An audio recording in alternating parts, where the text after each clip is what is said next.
Hello friends, welcome to JSJ Jessie Spoken English channel. இன்னைக்கு வீடியோவில் நம்ம ஒரு 5 டிஃப்ரெண்ட் சென்டென்ஸ் தான் பார்க்க போகிறோம். நம்ம டே டு டே லைஃப்ல யூஸ் பண்ணுற இந்த 5 டிஃப்ரெண்ட் சென்டென்ஸ்மே எப்படி நம்ம தமிழ்லேருந்து இங்கிலீஷில் டிரான்ஸ்லேட் பண்ணுறதுன்னு பார்க்கலாம். வீடியோக்குள்ளே போகிறதுக்கு முன்னாடி ஒரு லைக் பட்டன் ப்ரெஸ் பண்ணிட்டு பாருங்க ஃப்ரெண்ட்ஸ். என் சட்டையை கொண்டு வா நம்ம வீட்டில் கேட்போம், அந்த சட்டையை கொஞ்சம் கொண்டு வா அப்படின்னு சொல்லிட்டு, இல்லை இதை எடுத்துட்டு வா அதை எடுத்துட்டு வான்னு சொல்லுவோம். இது நம்ம எப்படி இங்கிலீஷில் சொல்லலாம் அப்படின்றத பார்க்கலாம். கொண்டு வா அப்படின்றதுக்கு பிரிங், கொண்டு வா அப்படின்றதுக்கு பிரிங் அப்படின்ற வேர்டு யூஸ் பண்ணலாம். ஓகேங்களா? கொண்டு வா அப்படின்றதுக்கு இங்கிலீஷ் மீனிங் என்னன்னு பார்த்தீங்க, இங்கிலீஷ்ல சொல்லணும்னா பிரிங். என் சட்டையேன்னு சொல்றாங்க. அப்போ என் அப்படின்றதுக்கு மை, சட்டையை ஷர்ட், என் சட்டையை கொண்டு வா bring my shirt. ஓகேங்களா? ஸோ இப்போ என் பேண்ட் கொண்டு வா bring my pant. என் சுடிதார் கொண்டு வா bring my churidar. N sorry கொண்டு வா bring my saree. N pencil கொண்டு வா bring my pencil. அப்போ கொண்டு வானா நம்ம என்ன சொல்லணும்னா bring. ஓகேங்களா? நெக்ஸ்ட் ஒன், எனக்கு ஆங்கிலம் தெரியும். எனக்கு ஆங்கிலம் தெரியும் அப்படியே இங்கிலீஷ்ல எப்படி டிரான்ஸ்லேட் பண்ணலாம்னு பாத்தீங்கன்னா, எனக்குன்னா ஐ, தெரியும் அப்படின்றதுக்கு நோ, ஆங்கிலம் அப்படின்றதுக்கு English I know English, I know English. எனக்கு ஆங்கிலம் தெரியும் ஐ நோ இங்கிலீஷ். இதே எனக்கு கன்னடா தெரியும் அப்படின்னா ஐ நோ கன்னடா. இல்ல எனக்கு தெலுங்கு தெரியும் அப்படின்னா ஐ நோ தெலுங்கு. இப்ப எனக்கு தெரியாது அப்படின்றது எப்படி சொல்லலாம்னு பாத்தீங்கன்னா, ஐ டோன்ட் நோ இங்கிலீஷ். எனக்கு தமிழ் தெரியாது I don't know Tamil, I don't know Telugu, I don't know Hindi. இது மாதிரி சொல்லலாம். எனக்கு தெரியும்ன்றதுக்கு ஐ நோ, எனக்கு தெரியாதுன்றதுக்கு ஐ டோன்ட் நோ. ஓகேங்களா? நெக்ஸ்ட் ஒன், காலை சிற்றுண்டி சாப்பிட்டீங்களா. காலைல சிற்றுண்டி சாப்பிட்டு வந்தீங்களா அப்படின்னு சொல்லிட்டு கேட்கறோம்னு வச்சுக்கோங்களேன். இப்ப எல்லாத்தையும் கேட்போம், காலைல சிற்றுண்டி சாப்பிட்டீங்களா அப்படின்னா காலைல டிஃபன் சாப்பிட்டீங்களா அப்படின்னு கேட்போம்ல. அதுக்கு இங்கிலீஷ்ல எப்படி கேட்கலான்னு பாத்தீங்கன்னா, had breakfast, had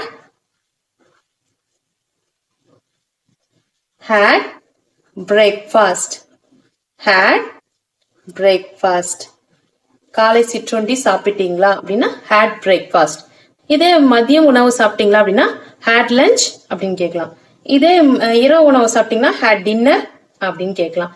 இல்ல ஏதாவது ஸ்நாக்ஸ் ஏதாவது சாப்பிட்டுட்டு இருக்கீங்க அப்படின்னா had snacks அப்படின்னு கேட்கலாம். அதாவது சாப்பிட்டீங்களா அப்படின்றதுக்கு had, அதே எடுத்துக்கிட்டீங்களா அப்படின்ற அர்த்தம் கூட சொல்லலாம். ஓகேங்களா?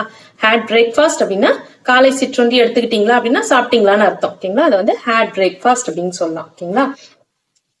அவர் வீட்டில் இருந்தார். அவர் வீட்டுல தான் இருக்கிறாரு. அவர் வீட்டுல தான் இருக்காரு அப்படின்றதுக்கு இங்கிலீஷ்ல என்ன சொல்லலாம்னு பாத்தீங்கன்னா, அவர் he. வீட்டில் இருந்தார் அப்படின்னு சொல்லியிருக்காங்க. அப்போ பாஸ்ட் டென்ஸ்ல சொல்லியிருக்காங்க. அப்போ பாஸ்ட் டென்ஸ்க்கு ஹெல்பிங் வெர்ப் என்ன சேர்க்கணும்? வாஸ். ஓகேங்களா? he வீட்டில் அப்படின்றதுக்கு அட் ஹோம். ஹோம்னா வீடு, வீட்டில் அப்படின்றதுக்கு அட் ஹோம். ஓகேங்களா? he was at home. அவர் வீட்டில் இருந்தார். he was at home. இதே அவர் வீட்டில் இருக்கிறார், இப்ப இருந்துட்டு இருக்காருன்னா he is at home. he is at home. ஓகேங்களா? அவர் வீட்டில் இருந்தார், he is at home. ஓகேங்களா?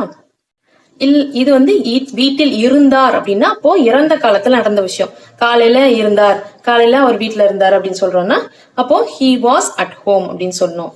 அதாவது he isனா பிரசன்ட் டென்ஸ்க்கு isன்ற ஹெல்பிங் வெர்ப் சேர்க்கணும்.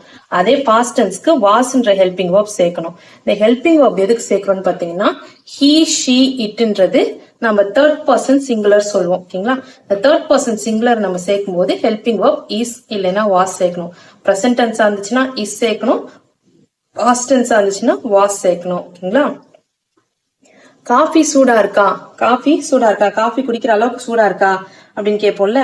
அதுக்கு இங்கிலீஷ்ல என்ன சொல்லலாம் அப்படின்னு பாத்தீங்கன்னா, இஸ் காஃபி